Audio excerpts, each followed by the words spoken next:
Hello my dear friends. मैं गगन कपूर एक बार फिर से आप सभी का वेलकम करता हूं। आज हम आपके साथ डिस्कस करेंगे कॉर्पोरेट अकाउंटिंग का एक बहुत ही इंपॉर्टेंट चैप्टर है रिडेम्पशन ऑफ प्रेफरेंस शेयर्स। अगर हम पास्ट एग्जामिनेशन को देखें तो रिडेम्पशन ऑफ प्रेफरेंस शेयर्स से क्वेश्चन हमें अक्सर आता रहा है।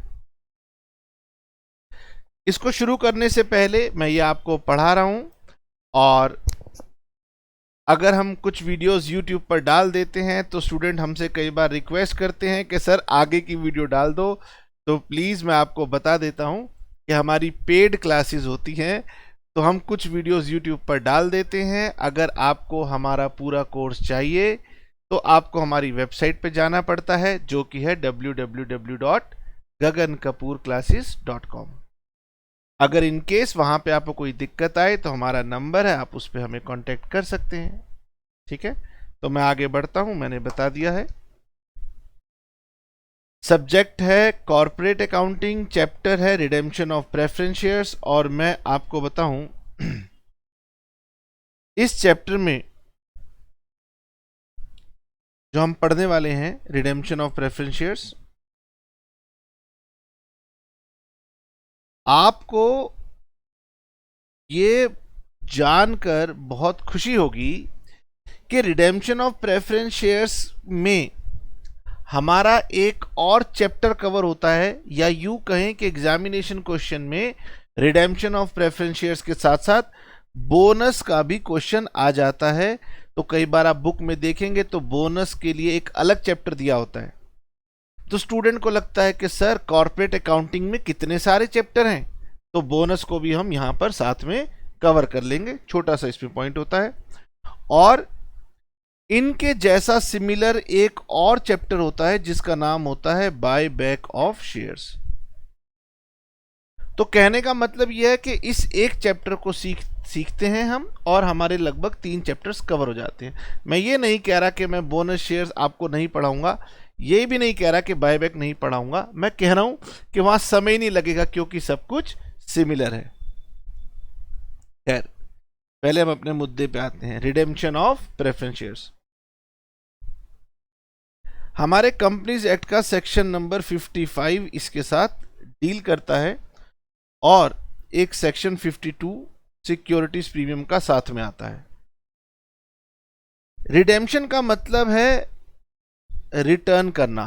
तो पहले हम थोड़ा सा थ्योरेटिकल प्रोविजन देख लेते हैं कि लॉ क्या कहता है रिडेम्पशन ऑफ प्रेफरेंस शेयर्स के बारे में, और फिर हम आगे इसके प्रैक्टिकल एस्पेक्ट के ऊपर आ जाएंगे। तो मेरे पास 2 रास्ते हैं, या तो पहले मैं आपको जरा सा लॉ दिखा दूं, फिर इसका एक कंसेप्ट का ब्रीफ दे दूं, या पहले ब्रीफ दे दूं और फिर मैं आपको लॉ पढ़वाऊं। चलिए पहले मैं आपको दिखाता हूं। ये जो मटेरियल है, ये जो आप देख रहे हैं, ये एग्जाम से पहले आपको हेल्प कर देता है, क्योंकि मोटी मोटी बुक्स हैं, सेमेस्टर एग्जाम है, तो ये मैं आपको देता रहूंगा और ये आपको हमारी वेबसाइट से मिल जाएगा।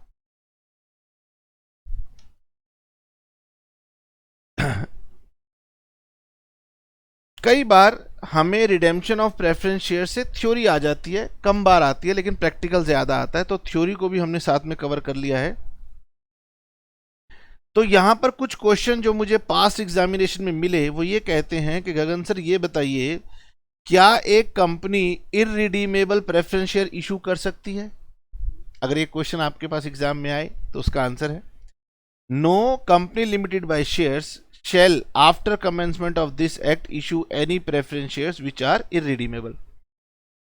रिडेम्पशन का मतलब है रिटर्न करना, और प्रेफरेंस शेयर जब भी कंपनी इशू करेगी तो कंपनी को अपनी लाइफ टाइम में उसे रिटर्न करना पड़ेगा। A company limited by shares, if authorized by its article, issue preference shares which are liable to be redeemed within a period not exceeding 20 years from the date of their issue, subject to such conditions as may be prescribed। यानी company को law कह रहा है कि भैया आप preference share issue कर लीजिए, लेकिन याद रखना कि उसकी रिटर्न की डेट बता देना, और रिटर्न की डेट मैक्सिमम 20 इयर्स के अंदर अंदर ही होनी चाहिए। सर कंपनी ने मान लीजिए कहा कि हम 10 साल के बाद प्रेफरेंस शेयर कैपिटल रिडीम करेंगे, ठीक है, तो 10 साल में मतलब आपको प्रेफरेंस कैपिटल रिडीम करनी है। सर अगर कंपनी 10 साल से पहले ही बंद हो जाए, तो जब भी कंपनी बंद होगी तब तो रिटर्न करनी ही करनी है, कुछ कंडीशंस होती हैं। तो प्रेफरेंस शेयर्स, अभी हमने ये जाना है कि प्रेफरेंस शेयर्स अगर कंपनी इशू करना चाहती है तो मैक्सिमम 20 ईयर्स के लिए इशू कर सकती है, उससे कम पीरियड के लिए इशू कर सकती है, उससे ज्यादा के लिए इशू नहीं करेगी।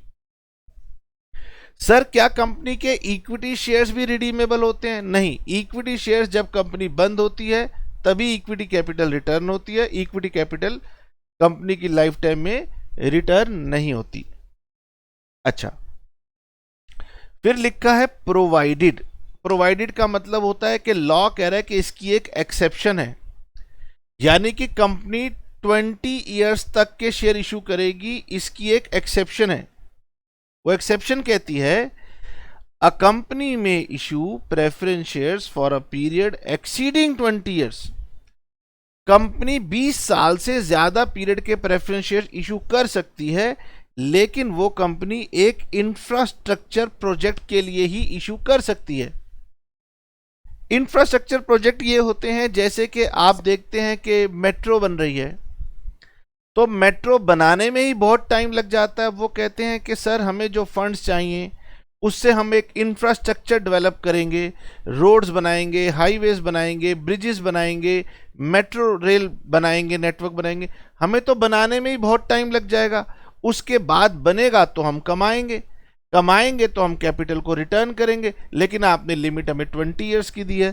तो लॉ ने कहा ठीक है, जो इंफ्रास्ट्रक्चर डेवलप करते हैं उन्हें दिक्कत हो सकती है, उन्हें गवर्नमेंट ने कहा कि ठीक है आपकी लिमिट हम कर रहे हैं up to maximum period of 30 years. Normally तो आप 20 ईयर्स के लिए इशू करेंगे, लेकिन इंफ्रास्ट्रक्चर प्रोजेक्ट के लिए आप 30 ईयर्स तक के प्रेफरेंस शेयर्स इशू कर सकते हैं। लेकिन उस केस में लॉ का ये कहना है कि मिनिमम, कम से कम 10% of such preference share should be redeemed every year from 21 year onwards और अर्लियर। यानी कि आप चाहें तो 20 ईयर से ज्यादा पीरियड के लिए भी इशू कर सकते हैं, मैक्सिमम 30 ईयर्स है, लेकिन उस केस में सारा पैसा एक साथ रिटर्न नहीं होगा, आपको इंस्टॉलमेंट्स में रिटर्न करना पड़ेगा, और इंस्टॉलमेंट भी जो होगी वो मिनिमम 10% से ज्यादा होनी चाहिए। यानी कि कंपनी ऐसा कर सकती है कि वो प्रेफरेंस शेयर इशू करे, लेट अस सपोज 30 ईयर्स के लिए, तो 20 ईयर्स तक तो कोई बात नहीं, लेकिन 21, 22, 23 मिनिमम 10% रिटर्न करते हुए चलना पड़ेगा, ये वो कहना चाहते हैं। ओके तो minimum 10% of such preference shares should be redeemed every year from 21st year onwards or earlier on proportionate basis at the option of such preference share holders। तो प्रेफरेंस शेयर होल्डर्स के option आप पूछ लीजिएगा। खैर, हमने तो sir accounting का chapter पढ़ना है, प्रैक्टिकल चैप्टर पढ़ना है, तो ज़्यादा गहराई में क्या जाना, मगर हमने ये बात सीख ली कि कंपनी कभी भी इररिडीमेबल प्रेफरेंस शेयर इशू नहीं कर पाएगी। नॉर्मली 20 ईयर्स तक के ही प्रेफरेंस शेयर इशू हो सकते हैं, वो प्रेफरेंस शेयर्स कंपनी एक साथ रिटर्न कर सकती है, पर इंफ्रास्ट्रक्चर प्रोजेक्ट क्योंकि बनाने में समय लगता है, आप 30 ईयर्स तक के इशू कर सकते हैं। आइए जी, अब मान लीजिए हमारे पास रिडेम्पशन ऑफ प्रेफरेंस शेयर्स का समय आ गया है, तो हमने लॉ से पूछा कि बताएं हमें क्या कंडीशंस फॉलो करनी है प्रेफरेंस शेयर्स को रिडीम करने के लिए। तो एक बहुत ही इंपॉर्टेंट बात यहां पर लॉ कहता है, और यही बात पूरे चैप्टर में मैं आपको समझाने की कोशिश करूंगा। मुझे 5 से 6 क्लासेस मिनिमम लगेंगी, और यही बात मैं आपको बार बार समझाऊंगा। सेक्शन 55 कहता है कि following conditions must be fulfilled at the time of redemption of preference shares. इसे उन्होंने जो समझाया, इसे मैंने एक हेडिंग का नाम दे दिया, सोर्सेज ऑफ रिडेम्पशन। ये थोड़ा सा एक टेक्निकल पॉइंट है जो कि आपको थोड़ा समय लगेगा समझने में कि मैं क्या कहना चाहता हूं सोर्सेज से। No such share shall be redeemed, यानी प्रेफरेंस शेयर्स नहीं रिडीम हो सकते except out of the profits of the company which would otherwise be available for dividend और out of the proceeds of the fresh issue of shares made for the purpose of such redemption. इसका मतलब क्या है, आइए थोड़ा सा इसको भी समझ लेते हैं। पूरे चैप्टर में यही बात समझने वाली है। आपने कैपिटल इशू की, बहुत अच्छी बात है, समय आ गया सर हमें कैपिटल रिटर्न करनी है। लॉ कहता है मान लेते हैं कि आपने प्रेफरेंस कैपिटल इशू की थी 50 लाख की और अब आपको 50 लाख की कैपिटल को रिटर्न करना है। नॉर्मली एक स्टूडेंट ये समझता है कि सर मुझे कैपिटल को रिटर्न करना है तो मुझे पैसे वापस करने हैं, तो वो पैसे के ऊपर फोकस करना चाहता है। लेकिन लॉ कहते हैं गगन पैसे को रखो साइड में। पैसा तो एक रियल चीज है, टेंजिबल थिंग्स है, वो तो आप कहीं से भी अरेंज कर सकते हो, मगर मेरी जो इंटेंशन है वो समझो। लॉ कहता है कि गगन ये बात आपने बच्चों को समझानी है कि अगर ये कैपिटल रिटर्न करनी है तो आपके पास दो रास्ते हैं, या तो पहले कमाओ और कमा करके रिटर्न करो। आपने जो कैपिटल वापस करनी है या तो उसको कमा के रिटर्न करो, ये लोन नहीं है। वो कहते हैं गगन देखो लोग क्या करते हैं, एक लोन ले लेते हैं, कमाई हुई नहीं, लोन वापस करना है तो दूसरे बैंक में चले जाते हैं, कहते हैं भैया तुम मुझे लोन दे दो, और वो लोन से जो पैसे मिले वो पहले वाले को दे दिए। फिर दूसरे लोन की बारी आई तो तीसरे से लोन ले लो। टोपी घुमाना कहते हैं इसे एक साधारण भाषा में, इसकी टोपी उसके सर। अब लॉ कहते हैं गगन पब्लिक का पैसा कंपनी में लगा होता है तो हमें पब्लिक का इंटरेस्ट देखना पड़ता है, इसलिए हमें कानून बनाने पड़ते हैं। तो भाई कैपिटल अगर आपने प्रेफरेंस इशू की है तो याद रखना जब भी रिटर्न का प्रॉमिस किया है तब जब रिटर्न करोगे तो कमा करके रिटर्न करना पड़ेगा। इसे हम बोलते हैं redemption out of the profits of the company. दोबारा पढ़ के देखो, आप प्रेफरेंस शेयर्स रिडीम नहीं कर पाओगे। अगर करना चाहते हो तो वो कहते हैं कि आपको करना पड़ेगा out of the profits of the company. ये कौन से प्रॉफिट होंगे, कोई भी प्रॉफिट नहीं चलेंगे। कंपनी के पास कई तरह के प्रॉफिट्स होते हैं। एक प्रॉफिट होते हैं वो जो कि जेन्युइन प्रॉफिट्स होते हैं, जो कि कंपनी अपने बिजनेस से कमाती है और उस प्रॉफिट को वो डिविडेंड के तौर पर बांट सकती है। तो कंपनी के वो प्रॉफिट्स जो डिविडेंड के तौर पर बांटे जा सकते हैं उन्हें हम टेक्निकली कहते हैं फ्री रिजर्व्स, या हम कहते हैं उन्हें डिविजिबल प्रॉफिट्स। तो कंपनी अपनी कैपिटल रिटर्न करेगी कहां से, या तो कमा के, ठीक है, उसे टेक्निकली क्या नाम दिया, डिविजिबल प्रॉफिट्स। या फिर कंपनी कहती है कि भैया कैपिटल का अमाउंट बहुत बड़ा होता है, हम नहीं कमा पाए, तो लॉ कहता है कोई बात नहीं, अगर आप नहीं कमा पाए तो फिर आप न्यू शेयर्स इशू करो। ये न्यू शेयर्स आप इक्विटी भी इशू कर सकते हैं, ये न्यू शेयर आप प्रेफरेंस भी इशू कर सकते हैं, कोई भी कर सकते हैं, कोई दिक्कत नहीं। तो आप जब रिटर्न करेंगे तो आप या तो कमा के रिटर्न करेंगे, अगर नहीं कमा पाए हैं तो फिर आपको फ्रेश इशू करना पड़ेगा, न्यू इशू करना पड़ेगा, वो इक्विटी का हो या प्रेफरेंस का हो। और आप अगर चाहें तो आप इन दोनों के कॉम्बिनेशन का इस्तेमाल भी कर सकते हैं, और पूरे चैप्टर में यही कॉम्बिनेशन का यूज किया जाएगा और यही मैंने आपको समझाना है पूरे के पूरे चैप्टर में। अब इसको ऐसे समझिए, अगर आपने 50 लाख रुपीस की कैपिटल को रिटर्न करना है तो दो रास्ते हैं, या तो आप प्रॉफिट को यूज करके रिटर्न करेंगे या फिर फ्रेश इशू करके रिटर्न करेंगे। क्वेश्चन में दोनों का कॉम्बिनेशन यूज होगा, ठीक है। नाउ अब लॉ ये कहता है कि गगन मान लो आपने फ्रेश इशू किया 30 लाख का, आपने फ्रेश इशू किया 30 लाख का। इस फ्रेश इशू में आपको ध्यान ये रखना है कि जो न्यू इशू होता है वो या तो पार पे होता है या फिर वो प्रीमियम पर होता है।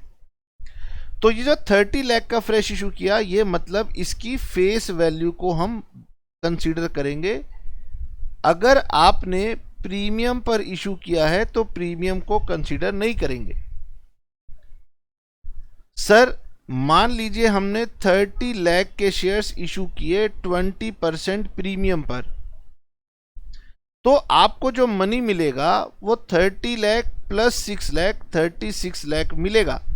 लेकिन हम मनी को नहीं देखेंगे, हम मनी में फ्रेश इशू में केवल उसकी फेस वैल्यू को देखेंगे। फेस वैल्यू कितनी है? 30 लाख, वो लेंगे। और 50 लाख में से 30 लाख गए तो इसका मतलब आपके पास 20 लाख रुपीस के प्रॉफिट होने चाहिए बैलेंस शीट में। और वो भी कौन से प्रॉफिट होने चाहिए? फ्री रिजर्व, मतलब P&L जनरल रिजर्व होने चाहिए। अगर ये आपके पास हैं तो आपने अपने प्रॉफिट्स को फ्रीज करना है by transferring to CRR, capital redemption reserve. ये बात आपको मैं डिटेल में बताने वाला हूं, ठीक है। तो जब भी आप शेयर्स रिडीम करेंगे आपके मन में हमेशा कैश आएगा, लेकिन लॉ की भावना कुछ और है। लॉ कहते हैं भैया कैश तो कोई भी हो सकता है, कहीं से भी आ सकता है, लोन भी लिया जा सकता है। आपको ये साबित करना पड़ेगा कि आपके पास प्रॉफिट्स हैं।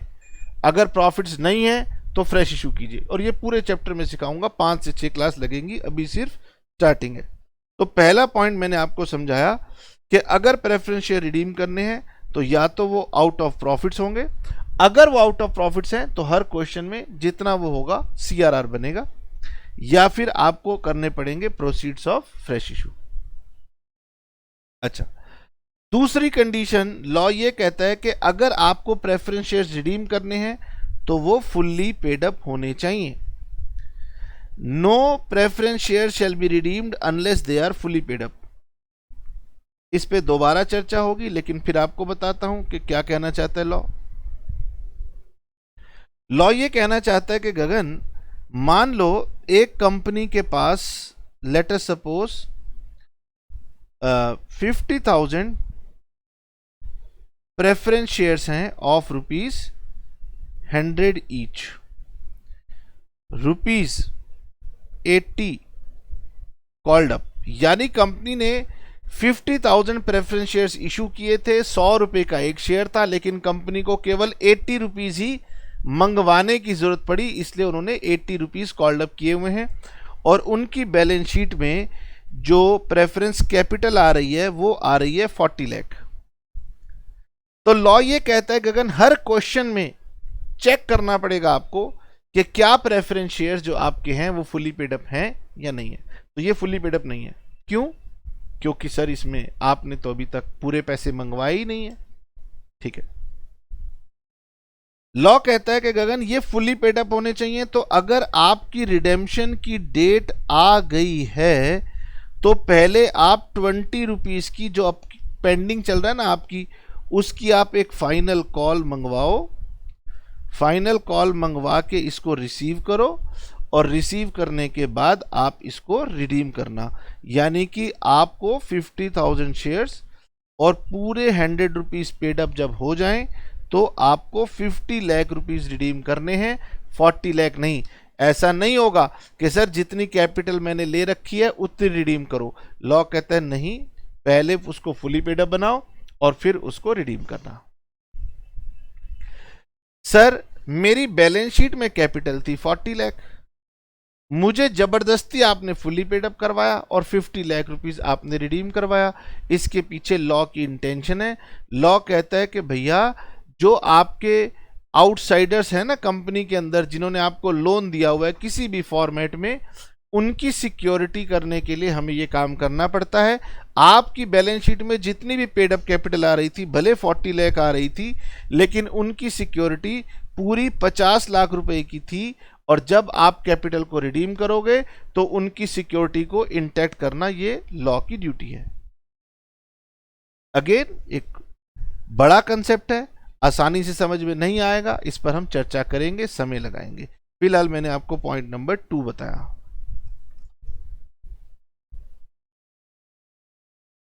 चलिए जी,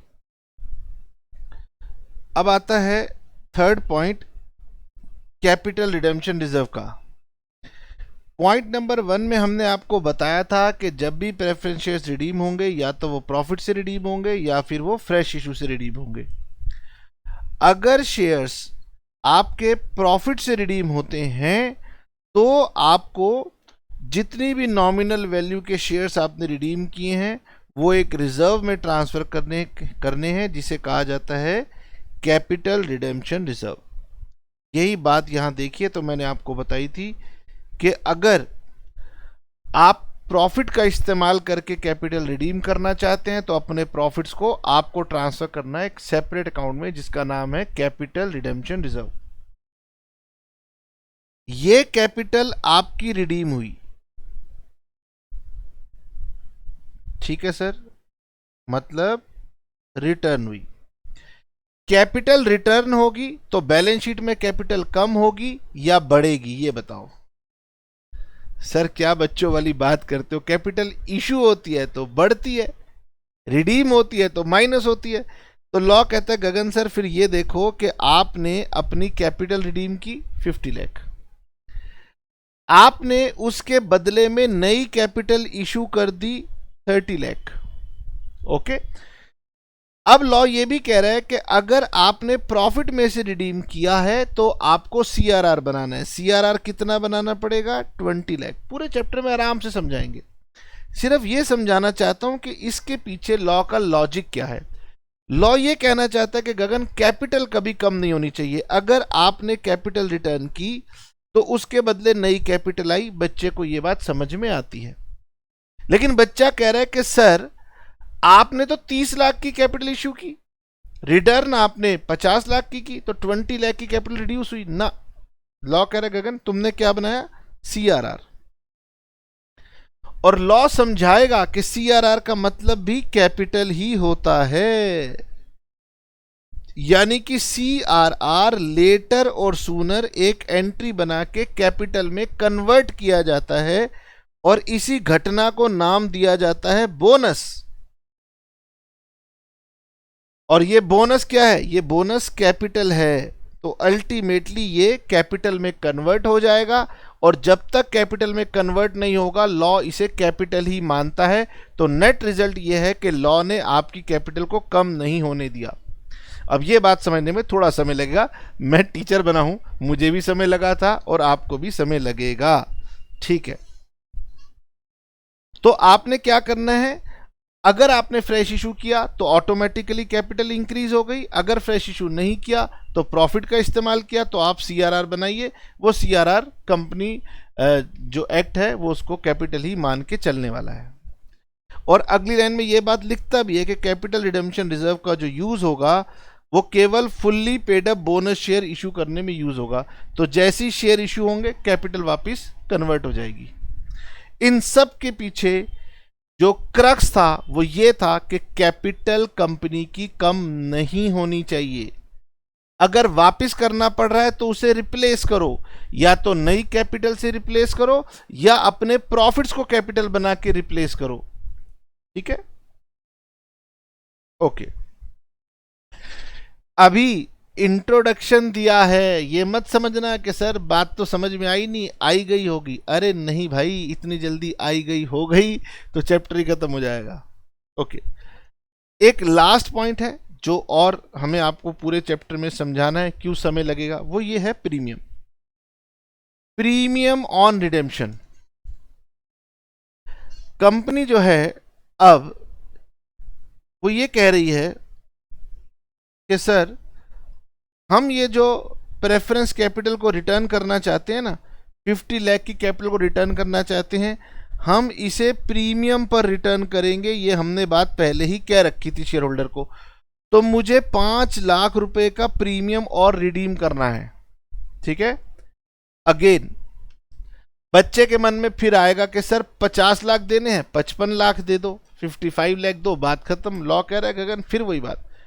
पूरे चैप्टर की परेशानी यही है कि स्टूडेंट को दिखते हैं सिर्फ पैसे, लॉ को दिखता है कंसेप्ट, ऑब्जेक्टिव अचीव करना चाहता है लॉ। लॉ कहता है गगन ये 5 लाख रुपए भी आपको प्रॉफिट में से रिटर्न करने पड़ेंगे। अब सर कौन सा प्रॉफिट, यहां पर मेरी बात को ध्यान से सुनना, क्योंकि पूरे चैप्टर में यहां पर लॉ में कुछ बदलाव आ गया है, और वो बदलाव क्या कहता है वो समझिए। मैं आपको पढ़ाता हूं। लॉ कह रहा है कि Gagan, in case of companies as may be prescribe, जिनके बारे में हम प्रेस्क्राइब करते हैं, and whose financial statement comply with accounting standards prescribed under section 133। Law कहता है गगन, वो कंपनीज जिनको हम प्रेस्क्राइब करेंगे, कहां प्रेस्क्राइब करेंगे, गवर्नमेंट ने रूल 3 में प्रेस्क्राइब कर रखा है, और वो कंपनीज, साथ ही साथ यहां पर एंड वर्ड है, और वो कंपनीज फाइनेंशियल स्टेटमेंट मतलब अपनी जब बैलेंस शीट्स बनाती हैं तो वो अकाउंटिंग स्टैंडर्ड्स का पालन करती हैं, ऐसा हमने सेक्शन 133 में प्रेस्क्राइब किया हुआ है। तो उन कंपनीज के लिए जो प्रीमियम है जो उन्होंने रिडेम्पशन के वक्त पे देना है वो प्रोवाइड किया जाएगा out of the profits of the company before such shares are redeemed. Technical भाषा है, आपको समझने में दिक्कत आएगी, इसलिए सिंपल भाषा में आपको बताता हूं कि लॉ ये कह रहा है गगन, ये जो प्रीमियम ऑन रिडेम्पशन है ऑफ प्रेफरेंस शेयर्स, ये जो है, अगर ये कंपनी वो कंपनी है जिसे हमने प्रेस्क्राइब किया हुआ है, और ये कंपनी अपनी फाइनेंशियल स्टेटमेंट बनाते हुए एएस लगाएगी, ये भी हमने प्रेस्क्राइब किया हुआ है सेक्शन 133 में, तो फिर इस कंपनी को अपने इस प्रीमियम को फ्री रिजर्व्स में से पे करना होगा। प्रोवाइडेड ऑल्सो, फिर से वही प्रोवाइडेड उन्होंने कहा, एक्सेप्शन के इसको छोड़ करके अगर मैं ये पॉइंट पढ़ूं तो एक्सेप्शन दे रहा है लॉ कह रहा है Gagan, premium payable on redemption of preference shares, अगर आपने इस एक्ट के इशू करने से पहले इशू कर रखे हैं, जो हम कंपनीज एक्ट 2013 पढ़ रहे हैं उससे पहले इशू कर रखे हैं, तो आप इसे प्रॉफिट में से भी दे सकते हो और आप इसे सिक्योरिटी प्रीमियम में से भी दे सकते हो। पहली कंडीशन, अगर आपके शेयर कंपनीज एक्ट 2013 से पहले के हैं, ठीक है, तो आप दो जगह से दे सकते हो, फ्री रिजर्व से भी दे सकते हो और सिक्योरिटी प्रीमियम से भी दे सकते हो। इन एनी अदर केस आप इसे फ्री रिजर्व और सिक्योरिटी प्रीमियम से भी दे सकते हो। रुको सुनो, घबराओ नहीं। लॉ कह रहा है गगन, कुछ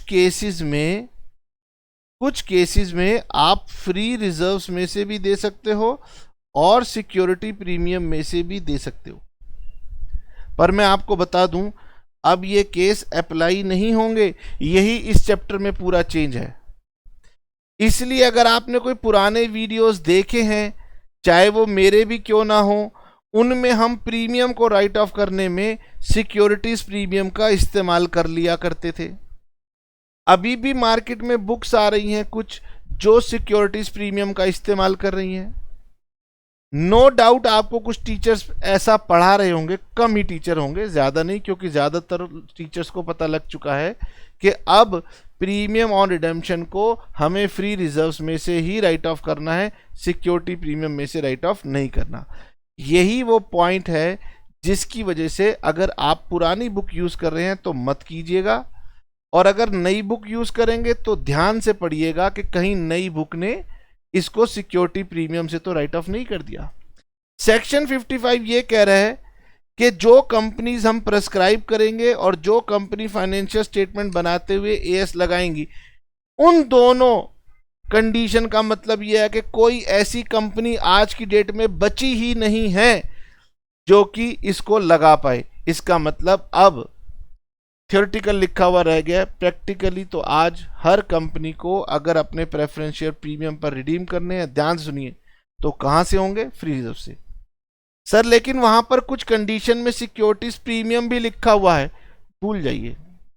सर हम घबरा रहे हैं, मैंने कहा आपको खुश होना चाहिए, क्योंकि सिक्योरिटी प्रीमियम ना लगने से ये चैप्टर इजी हो जाएगा। सिर्फ थोड़ी कंफ्यूजन ये हो जाएगी कि आप किसी ऐसी बुक को पढ़ लोगे जिसने सिक्योरिटी प्रीमियम का इस्तेमाल किया होगा और फिर आप कहोगे कि सर ये तो हमसे बन नहीं रहा। ठीक है, चलिए 1 मिनट में जरा रिवाइज करा दूं। तो रिडेम्पशन के 2 सोर्स हैं, या तो प्रॉफिट या फिर फ्रेश इशू। अगर प्रॉफिट है तो सीआरआर बनाना पड़ता है, सिखाऊंगा कैसे बनता है, और सीआरआर अल्टीमेटली कैपिटल में कन्वर्ट हो जाता है। ठीक है, शेयर्स रिडीम करने से पहले फुली पेड अप होने चाहिए, और प्रीमियम ऑन रिडेम्पशन जो भी होगा वो केवल अब आपको प्रॉफिट में से देना है, सिक्योरिटीज प्रीमियम से नहीं देना। जब आप चैप्टर पढ़ लोगे ये 5 पॉइंट को आके दोबारा पढ़ लेना, अगर ये आपको समझ में आ जाए तो समझ लेना चैप्टर कंप्लीट हो गया। ठीक है, अब मैं समझाना शुरू करूंगा। ओके, उसके बाद एक थ्योरेटिकल पॉइंट है जो कि आप पढ़ लीजिएगा। आज तक कभी एग्जाम में आया नहीं है, लेकिन आ सकता है कि सर कंपनी इस हालत में नहीं है कि वो अपने प्रेफरेंस शेयर्स रिडीम कर पाए, तो ऐसे में लॉ कहता है कि ठीक है, अगर 3/4 प्रेफरेंस शेयर होल्डर्स मानते हैं तो आप इस तरीके से इसको रिडीम कर लेना। ठीक है, ये मैं आपके पढ़ने के लिए छोड़ता हूं। और फिर एक बात है, what is the use of capital redemption reserve, ये आप पढ़ चुके हैं। कैपिटल रिडेम्पशन रिजर्व को हम बोनस शेयर इशू करने में इस्तेमाल करते हैं, अल्टीमेटली वो कैपिटल में कन्वर्ट हो जाता है। ठीक है, अब जो आपने अभी तक पढ़ा है इसको मैंने 2 चार्ट्स के अंदर डिवाइड कर दिया है, जो कि मैं आपको बाद में समझाऊंगा। अब मैं बढ़ता हूं आगे और मैं आपको कुछ जर्नल एंट्री समझाऊंगा और फिर क्वेश्चन हम करना शुरू करेंगे, है ना। आइए अब हम क्या करेंगे, आपको एक एक करके सारी बात समझाएंगे। यहां देखिए, कनेक्ट कीजिएगा। सेक्शन 55 ने कुछ कंडीशंस कही थी, उसमें से एक कंडीशन ये थी कि क्या जो प्रेफरेंस शेयर्स आप रिडीम कर रहे हैं वो फुली पेड अप होने चाहिए। ठीक है, तो मैं जब भी कोई क्वेश्चन करूंगा सबसे पहले मैं यही चेक करूंगा कि क्या मेरे preference share fully paid up हैं या नहीं है। मैं आपको दिखाता हूं।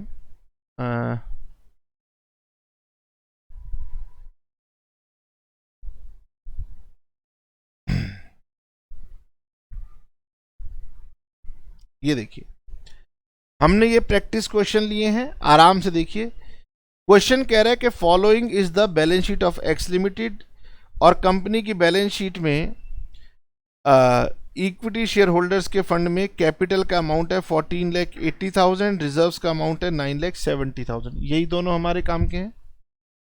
ओके, हमारे पास कैश का बैलेंस है 20,000। 14,80,000 की डिटेल चेक करनी है। उसमें लिखा हुआ है कि 1 लाख के तो इक्विटी शेयर्स हैं 10 रुपीज वाले, 10 लाख। मैं आपसे पूछना चाहता हूं क्या इक्विटी कैपिटल कभी रिटर्न होती है? Answer is no. ठीक है, 60,000 10% रिडीमेबल प्रेफरेंस शेयर, ये 10% होता है rate of dividend. This is known as rate of dividend. तो पढ़ते हुए कंफ्यूज मत हो जाना कि सर इस 10% का तो कुछ किया ही नहीं, ये डिविडेंड का रेट है। ठीक है, तो जब हम डिविडेंड देते हैं तब इसका काम होता है, अभी कोई काम नहीं है। आपके पास 60,000 प्रेफरेंस शेयर्स हैं, एक शेयर 10 रुपीज का है, आपने 8 रुपए कॉल्ड अप किए हुए हैं और ये आपके पास 8 रुपए आ भी चुके हैं। मेरा क्वेश्चन आपसे ये है कि क्या आपके ये preference shares fully paid up हैं? Answer is no. सर 2 रुपए अभी तक कंपनी ने मांगे ही नहीं हैं, तो लॉ ये कहता है गगन प्रेफरेंस शेयर तब तक रिडीम नहीं होंगे जब तक वो फुल्ली पेड अप ना हो। क्वेश्चन अगर मुझे कह रहा है कि प्रेफरेंस शेयर रिडीम करो, तो पहले मैं इनको फुली पेड अप करूंगा फिर रिडीम करूंगा। ठीक है, तो सबसे पहले मैं क्वेश्चन जब पढ़ता हूं तो मुझे पहले यही चेक करना होता है कि क्या preference share fully paid up हैं या नहीं है। अगर फुली पेड अप नहीं है तो उसका एक रीजन हो सकता है कि मैंने अभी तक कॉल नहीं किए, अदर रीजंस को बाद में डिस्कस करेंगे। ठीक है, On 1st April, company made final call on its preference shares and it was paid by all the shareholders. Thereafter, company redeemed fully paid preference shares at a premium of 10%. पहले तो हम पूछेंगे examiner से, प्रभु आप कहाँ हो, आपके चरण स्पर्श करने का मन कर रहा है। क्यों कहा मैंने ऐसा? उन्होंने आपको याद दिला दिया कि कंपनी ने फाइनल कॉल मांगी है और ये शेयर होल्डर ने पे की है। अगर ये लाइन नहीं भी लिखी होती तो हम इस लाइन को हमेशा एज्यूम करेंगे, हमेशा एज्यूम करेंगे, हमेशा एज्यूम करेंगे। समझ में आ गया? अगर अगले किसी क्वेश्चन में नहीं लिखा हुआ कि फाइनल कॉल मांगी है तो भी फाइनल कॉल मांगना, रिसीव करना और उसके बाद रिडेम्पशन को करना शुरू करना, क्योंकि इसके बिना बात चलेगी नहीं। आइए जी, तो क्वेश्चन नंबर 1 कर रहे हैं। क्वेश्चन नंबर 1 के साथ मैंने आपको क्या बताया? सबसे पहला पॉइंट हम यही चेक करते हैं, whether preference shares are fully paid up. हम क्या चेक करते हैं? क्या preference share fully paid up हैं? अगर नहीं है तो वन ऑफ द रीजन हो सकता है, वन ऑफ द रीजन हो सकता है that they are not fully called up, they are not fully called up. अब ऐसे केस में हम क्या करेंगे? हम ऐसे केस में मेक फाइनल कॉल, पहले हम फाइनल कॉल को मांगेंगे, इसे बोलते हैं फाइनल कॉल को ड्यू करना। और आप ये बचपन से पढ़ते हुए आ रहे हैं, मुझे बताएं इसकी एंट्री क्या होगी? इसकी एंट्री होगी preference share final call debit to preference share capital account. ठीक है? ज्यादा मार्क्स लेने हैं तो आपका मन करेगा कि सर मैं इसके ऊपर 10% लगा दूं। मैंने कहा लगा दो, क्या दिक्कत है। पहली एंट्री होगी preference share final call debit to preference share capital, ये तो ही ड्यू करने की। दूसरी एंट्री रिसीव करने की, रिसीव करेंगे तो बैंक डेबिट हो जाएगा। बोलो हाँ ना, बैंक अकाउंट डेबिट। और क्रेडिट क्या होगा? शेयर फाइनल कॉल अकाउंट, या आप लिखना चाहें preference share final call account, चलेगा, कोई दिक्कत नहीं। फाइनल कॉल को ड्यू करना, फाइनल कॉल को रिसीव करना, ये इस चैप्टर का काम नहीं है, ये इश्यू ऑफ शेयर चैप्टर का काम है। यहां पर हमने उस एंट्री को यूज किया है, यानी ये इस चैप्टर के कंसेप्ट की एंट्री नहीं है, पुरानी, आप पहले से जानते हो। सर यानी हर क्वेश्चन करूंगा तो पहले ये 2 एंट्री बनाऊंगा? अरे बाबा, अगर क्वेश्चन कह रहा होगा कि preference share fully paid up नहीं है तो ये एंट्री बनेगी, अगर वो फुल्ली पेड अप होंगे तो ये एंट्री नहीं बनेगी। वापिस चलते हैं। हमारे पास प्रेफरेंस शेयर थे 60,000, 10 रुपीज का शेयर था, 8 रुपीज कॉल्ड अप थे। अब मुझे बताओ फाइनल कॉल का अमाउंट बनेगा तो कितना बनेगा? सर हमारे पास 60,000 शेयर्स हैं और हमारे पास 2 रुपए की फाइनल कॉल पेंडिंग है। कैसे आया? 10 रुपए की हमारी फेस वैल्यू है और 8 रुपए हमने कॉल कर रखे हैं, ये कॉल्ड अप हैं। तो इसका मतलब अभी बैलेंस 2 रुपए ऐसे हैं जो कॉल करने बाकी हैं। नंबर ऑफ शेयर हैं 60,000, तो ये हो गया 1,20,000, ये हो गया 1,20,000 और हम ये मान लेंगे कि ये शेयर हमारे कॉल के पैसा रिसीव हो गया। अरे बाबा, अगर किसी को बोलूंगा कि तू 2 रुपए वापिस दे, मुझे दे और मैं तुझे 10 रुपए दूंगा, तो कौन नहीं देगा? सब दे देंगे। फिर भी सर अब हम बड़े हो चुके हैं, कॉलेज में आ चुके हैं, अगर वो हमें कह दे कुछ लोगों ने पैसे नहीं दिए तो उसकी चर्चा हम करेंगे। ठीक है, घबराना नहीं। मैं वापस चलता हूं और अपने कंसेप्ट के ऊपर आता हूं, और मैंने जो यहां पर आपको चार्ट दिया है उसमें से मैंने कहा है कि इफ, सबसे पहले लगाया इफ, यानी ये एंट्री ऐसा नहीं है कि हर क्वेश्चन में बनती है। इफ का मतलब है अगर ये कंडीशन हो तो ये वाली एंट्रीज क्वेश्चन में बनेंगी। और कंडीशन है अगर प्रेफरेंस शेयर जो आप रिडीम करने जा रहे हैं वो फुल्ली कॉल्ड अप नहीं है तो आपने फाइनल कॉल मंगवानी है। उन्हें फुली पेड अप बनाना है और फिर प्रोसीड कर जाना है रिडेम्पशन के लिए। और फाइनल कॉल की एंट्री होगी redeemable preference share final call debit to redeemable preference share capital. Number of preference share question में देख लीजिएगा, और अनपेड अमाउंट जो या अनकॉल्ड अमाउंट है, उस अनकॉल्ड अमाउंट को आप वहां से देख लेना। इसे अनपेड की जगह मैं अनकॉल्ड कर दूंगा। तो जब आपके पास डाउनलोड करेंगे ना आप मटेरियल, पढ़ाते हुए जो मुझे इसमें इंप्रूवमेंट दिखेंगी वो मैं साथ साथ करता हुआ चलूंगा। यानी आप जब भी डाउनलोड करेंगे हमारी साइट से, आपको ये मटेरियल हमेशा अपडेटेड मिलेगा। सर फाइनल कॉल ड्यू करने की एंट्री होती है final call to share capital, और उसे रिसीव करने की एंट्री होती है bank account debit to final share final call account. ठीक है, यस सर, हमने ये एंट्री सीख ली। ओके, अब हम आगे बढ़ते हैं।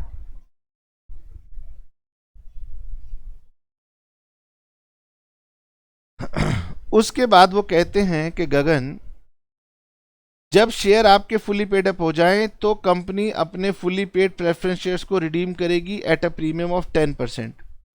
ठीक है, अब ये जो मेरी कैपिटल है ये 480 नहीं रहेगी, इसमें मैंने फाइनल कॉल 1,20,000 की मंगवा ली है। तो मुझे बताओ अब ये मेरी कैपिटल कितने की हो गई?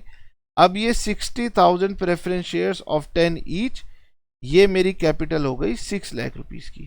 ठीक है, ये मैं रिडीम करूंगा। अभी बताता हूं रिडीम करने की एंट्री क्या होती है। Next, in order to pay off preference share holders, भाई पैसे भी तो देने हैं। The company sold its investments realising 4,40,000। अब भाई कंपनी ने अपनी इन्वेस्टमेंट बेच दी 4,40,000 की। यहां देखिए आपकी इन्वेस्टमेंट कितने की थी? 4 लाख की। आपने कितने की सेल कर दी? 4,40,000 की। सर क्या हर क्वेश्चन के अंदर कंपनी अपनी इन्वेस्टमेंट सेल करेगी? आंसर इज नो, जब दिया होगा तब करेगी। ठीक है, अगली एंट्री पास करते हैं।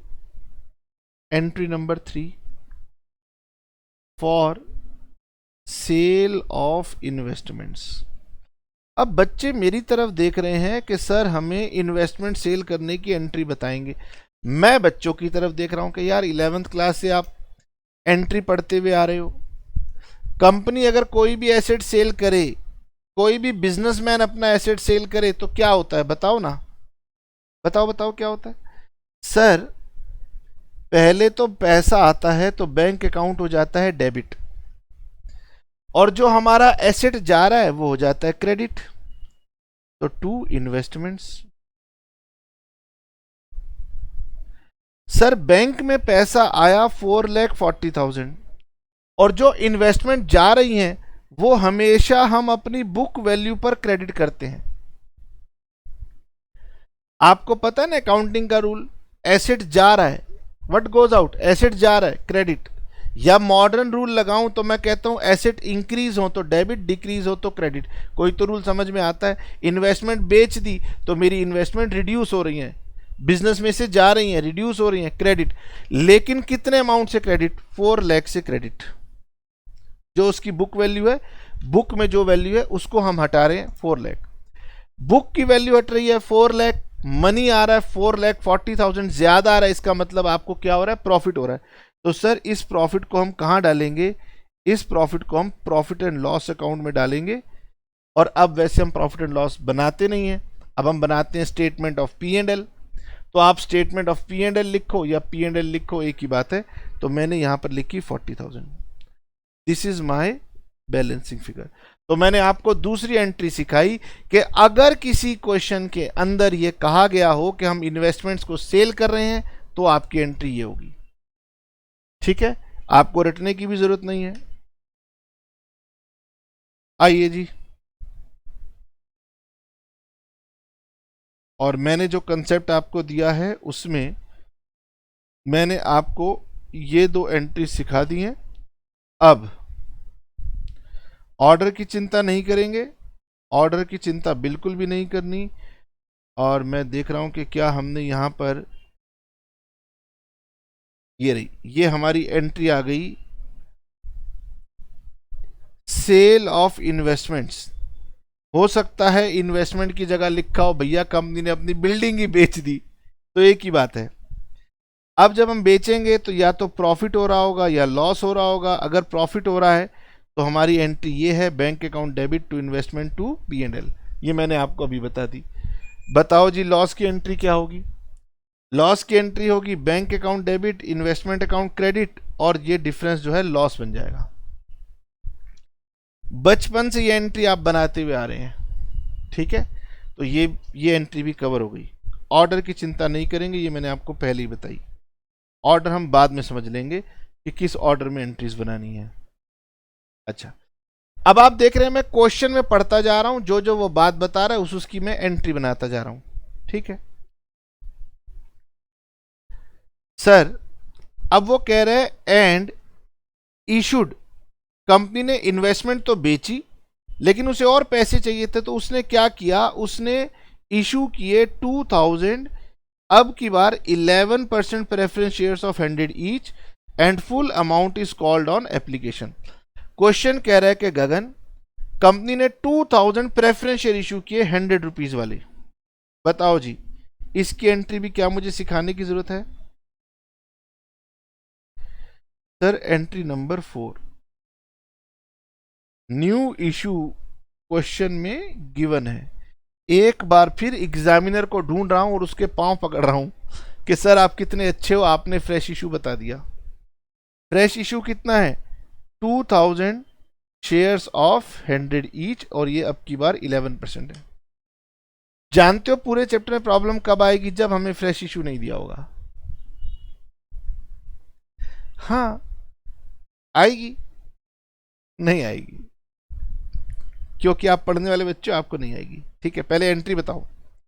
सर हम पढ़ते थे, स्कूल में भी बहुत पढ़ा है।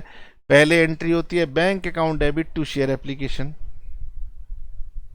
पहली एंट्री होती है bank account debit to share application, ठीक है? कई बार बुक कहती हैं गगन इसे एप्लीकेशन एंड अलॉटमेंट लिख दिया करो, तो लो एप्लीकेशन एंड अलॉटमेंट लिख दो। और दूसरी एंट्री होती है share application and allotment debit to share capital और टू सिक्योरिटीज प्रीमियम। और प्रीमियम तब आता है अगर ये क्वेश्चन में शेयर प्रीमियम पर इशू हो तो, क्योंकि मैं आपको कंसेप्ट सिखा रहा हूं इसलिए मैंने बता दिया। मेरे इस क्वेश्चन में प्रीमियम नहीं है, ठीक है? हमने इशू किए 2000 प्रेफरेंस शेयर्स ऑफ ₹100 ईच, यानी ये हो गया 2 लाख, और ये हो गया 2 लाख, ये हो गया 2 लाख, और ये भी हो गया 2 लाख। लो जी, ओके, हमने फ्रेश इशू की भी एंट्री डाल ली। उसके बाद क्वेश्चन कहता है company also issued fully paid bonus shares in the ratio of this. तो ये तो भैया बात हो गई किसकी? बोनस की। बोनस की बात हमेशा, बोनस की बात हमेशा आफ्टर रिडेम्पशन होगी। बोनस की बात जब भी होगी after redemption of preference share होगी, यानी इसको अभी हम नहीं पढ़ेंगे, पहले हम अपना रिडेम्पशन का काम पूरा करेंगे, ठीक है? आओ जी, अब मैं अपने माइंड से कुछ बातें पूछूंगा। मेरे माइंड बता क्या करना चाहता है? तो मेरा माइंड कह रहा है गगन मैं सेक्शन 55 पे जाना चाहता हूं। मैंने कहा ठीक है भाई सेक्शन 55 पे चल। सेक्शन 55 में सबसे पहली बात लिखी थी कि आपकी रिडेम्पशन या तो फ्रेश इशू से होगी या फिर प्रॉफिट से होगी, ठीक है? आपकी प्रेफरेंस कैपिटल थी कितनी? आंसर था 6 लाख। आपकी प्रेफरेंस कैपिटल थी 6 लाख। क्या आपने फ्रेश इशू किया? यस। कितने का किया? मैंने बताया था कि अगर प्रीमियम होता तो प्रीमियम को भूल के बात करते हैं। सर मैंने 2 लाख रुपए का इशू किया है, क्या इसमें प्रीमियम है? नहीं। तो आपने 2 लाख रुपए फ्रेश इशू से किया है।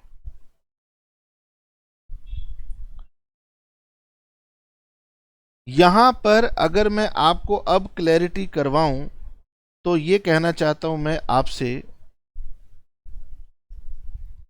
कि आपके माइंड में अब ये कंडीशन आएगी कि सर हमने कैपिटल रिटर्न रिटर्न किया 6 लाख की, है ना, ध्यान कर लो क्वेश्चन में, और सर हमने न्यू इशू किया है कितने का, 2 लाख का। तो अगर मुझे क्वेश्चन कह रहा है कि 2 लाख का मेरा फ्रेश इशू है, तो फिर मुझे बताओ कि मेरे प्रॉफिट कितने इस्तेमाल होंगे। सर 3 लाख नहीं, 4 लाख, यस 4 लाख, यानी मुझे 4 लाख रुपीस के प्रॉफिट्स को सीआरआर में ट्रांसफर करना है। यही कंसेप्ट है बस। और अगर आप नहीं समझे तो भी चिंता मत करना, मैं अभी शुरुआत किया है, आपको बताऊंगा। अब मुझे सीआरआर क्रिएट करना पड़ेगा, कैपिटल रिडेम्पशन रिजर्व क्रिएट करना पड़ेगा कितने का, 4 लाख का। और ये बात आप भूल ना जाओ, इसके लिए मैं हर बार एक वर्किंग नोट बनाया करूंगा और वर्किंग नोट में लिखा करूंगा face value of preference capital to be redeemed. अभी मैं यहां बना रहा हूं, जब मैं क्वेश्चन प्रॉपरली करूंगा तो इसे वर्किंग नोट में बनाया करूंगा। हमारी preference capital to be redeemed थी 6 लाख और minus face value of new issue of shares, कोई भी शेयर हो, इक्विटी हो, प्रेफरेंस हो चलेगा, डिबेंचर नहीं चलेगा, नहीं चलेगा, नहीं चलेगा। तो सर ये क्वेश्चन में गिवन था 2 लाख, इसका मतलब मुझे सीआरआर कितना बनाना पड़ेगा, 4 लाख। ठीक है सर, सीआरआर कहां से बनता है, तो लॉ कहता है गगन सीआरआर बनता है फ्री रिजर्व से। तो इसके लिए फ्री रिजर्व होता है P&L, इसके लिए फ्री रिजर्व होता है जनरल रिजर्व, अदर रिजर्व भी फ्री रिजर्व होते हैं, उसकी भी चर्चा बाद में हो जाएगी, लेकिन जनरली यही होते हैं। कैपिटल रिजर्व फ्री रिजर्व नहीं है, सिक्योरिटी प्रीमियम फ्री रिजर्व नहीं है, उसकी बात नहीं करेंगे। क्वेश्चन के पास जाएंगे और क्वेश्चन से पूछेंगे क्या तेरे पास P&L है। क्वेश्चन ने कहा हाँ मेरे पास P&L है, कितने का, 4 लाख रुपए का। ठीक है जी, तो मैं P&L से बना दूं। तो मैंने ये बनाया profit and loss account debit. आपको पता होगा बैलेंस शीट में 4 लाख का था और इन्वेस्टमेंट बेच के आपके पास 40,000 का प्रॉफिट और आया था, तो आपके पास 4,40,000 का बैलेंस शीट में P&L है। मुझे चाहिए कितना, केवल और केवल 4 लाख, तो मैंने यहां लिख दिया कितना, 4 लाख।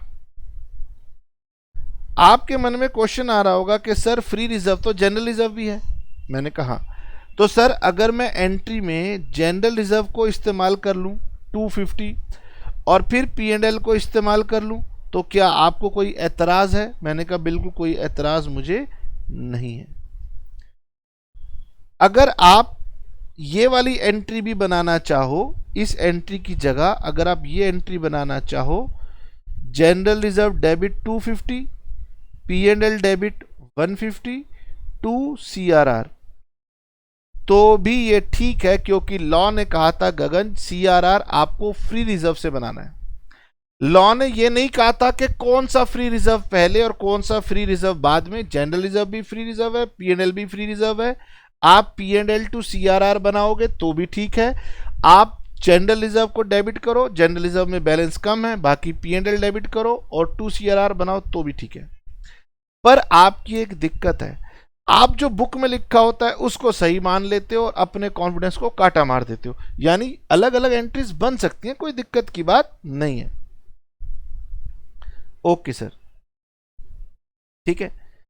आइए जी, अब हम बात करते हैं अपना रिडेम्पशन की। सर हमें रिडेम्पशन की एंट्री बताइए। ठीक है, अब रिडेम्पशन की एंट्री डालते हैं। ठीक है, ये एंट्रीज अब मैं आपको सिखाऊंगा इस चैप्टर में। रिडेम्पशन की जो एंट्रीज डाली जाती हैं, मुझे ये बताओ रिडेम्पशन का मतलब होता है रिटर्न करना, और अगर मैं रिटर्न करूंगा तो मुझे बताओ मेरी कैपिटल इंक्रीज होगी या डिक्रीज होगी, ये बताओ। नेचुरली सर अगर हम कैपिटल को रिटर्न कर रहे हैं तो कैपिटल रिड्यूस होगी, और आपको पता है कैपिटल को क्या करना पड़ता है, जब रिड्यूस होती है तो डेबिट करते हैं, इंक्रीज होती है तो क्रेडिट करते हैं। जब हम इशू करते हैं तो देख लो शेयर कैपिटल क्रेडिट होता है, जब हम रिडीम करते हैं तो हमारी शेयर कैपिटल डेबिट होती है। तो अब रिडेम्पशन की एंट्री क्या होगी, percentage preference share capital account debit. हम सबसे पहले ड्यू करते हैं, ड्यू जब करते हैं रिडेम्पशन के वक्त तो हमारी एंट्री होती है preference share capital account debit. क्यों?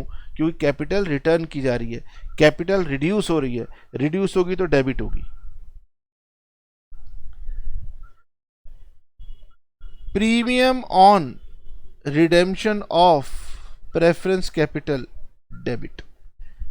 ठीक है जी, एक और मेरी लाइबिलिटी खत्म हो रही है प्रीमियम पे, और हमने रिडीम करना था प्रीमियम पे कितना, 10%, 60,000, और ड्यू करते हैं तो हम इसे ट्रांसफर कर देते हैं to preference share holders account, 6,60,000।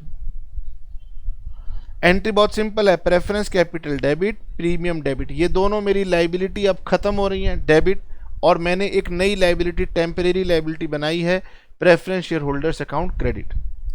Sir अगर मेरे क्वेश्चन में प्रीमियम पे रिडीम ना हो रहे हो तो ये प्रीमियम वाली एंट्री को हटा देना, वैसे अक्सर क्वेश्चन प्रीमियम पे ही रिडीम होते हैं। ओके सर, ये हमने पास कर दिया। अब सर ड्यू के बाद आती है पेमेंट, ड्यू के बाद आती है पेमेंट की एंट्री, लेकिन लॉ कहता है गगन पेमेंट से पहले सारी कंडीशन पूरी कर लेना। तो मैं पेमेंट से पहले चेक करूंगा क्या मेरी कोई कंडीशन रह गई है। ठीक है, तो मुझे याद आ रहा है कि गगन तूने पहला पॉइंट कवर कर दिया। यहां देखिए आप,